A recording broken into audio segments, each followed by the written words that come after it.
જગદંબાને પ્રાર્થના. નરેન્દ્રનાથે દક્ષિણેશ્વર જઈને શ્રી રામકૃષ્ણને પોતાના કુટુંબની આર્થિક મુશ્કેલી દૂર થાય તેવી પ્રાર્થના કરવા આગ્રહપૂર્વક વિનંતી કરી.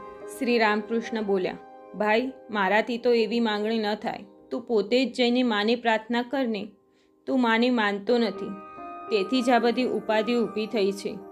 એટલે નરેન્દ્રનાથે કહ્યું, હું માને જાણતો નથી. કૃપા કરીને મારા વતી આપ જ માની વિનંતી કરો.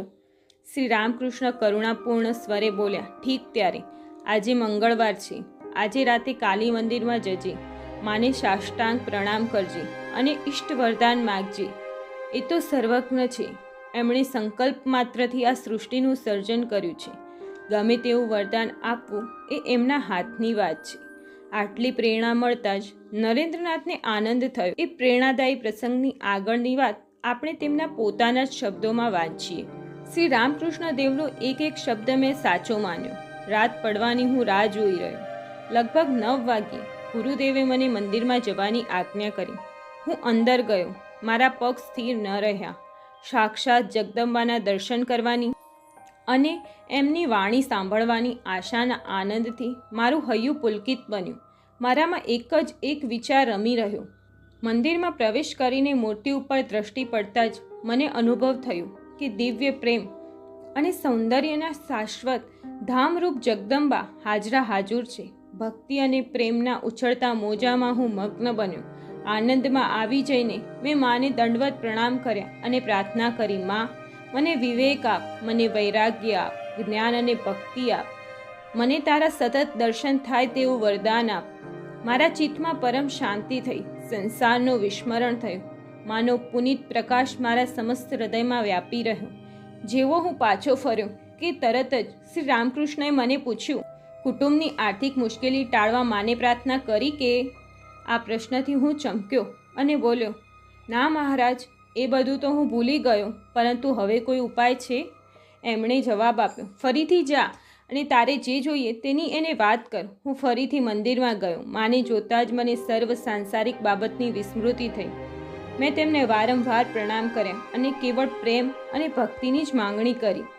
શ્રી રામકૃષ્ણએ પૂછ્યું, કેમ તે માંગણી કરી કે નહીં? મેં જે કંઈ બનેલું તે કહ્યું. એટલે તેઓ બોલ્યા, સાવ મૂઢ જેવો છે, જા ફરીથી જઈને માંગણી કર. હું ફરીથી મંદિરમાં ગયો અને માની પાસે પ્રાર્થના કરી. સંસારની વાત સાવ વિસરી ગયો. મને થયું, મા પાસે હું કેવી તુચ્છ વસ્તુ માગવા આવ્યો છું.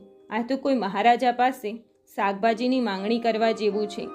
મારા જેવો મૂર્ખ કોણ? મને શરમ અને પશ્ચાતાપની લાગણી થઈ.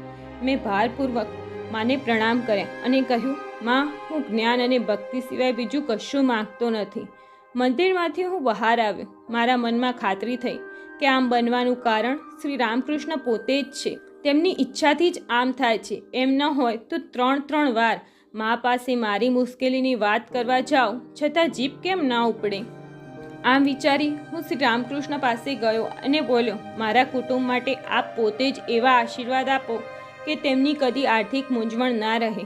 તેમણે પ્રત્યુત્તર વાળ્યો, એવી પ્રાર્થના મારા મુખમાંથી કદાપી ન નીકળે. મેં તને પોતાને જ માગી લેવા કહ્યું, પણ તે ન માગ્યું. એટલે તું સમજી લે કે સંસારના સુખો ભોગવવા તારો જન્મ નથી.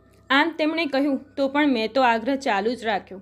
તેથી આખરે તેઓ બોલ્યા, ઠીક, તારા કુટુંબીજનોને કદી સાદા અન્નવસ્ત્રની મુશ્કેલી નહીં પડે, જા. આ પ્રસંગ નરેન્દ્રનાથનો શ્રી રામકૃષ્ણ પરનો અપૂર્વ પ્રેમ અને તેમની શક્તિ ઉપરની અખૂટ શ્રદ્ધા દર્શાવે છે. ઈશ્વરના સગુણ સ્વરૂપની ઉપાસનાની પાછળનો હેતુ હવે નરેન્દ્રનાથને સમજાયો. નરેન્દ્રનાથની જગદંબા ઉપરની શ્રદ્ધા વધતી જતી જોઈને શ્રી રામકૃષ્ણને પણ ખૂબ આનંદ થયો.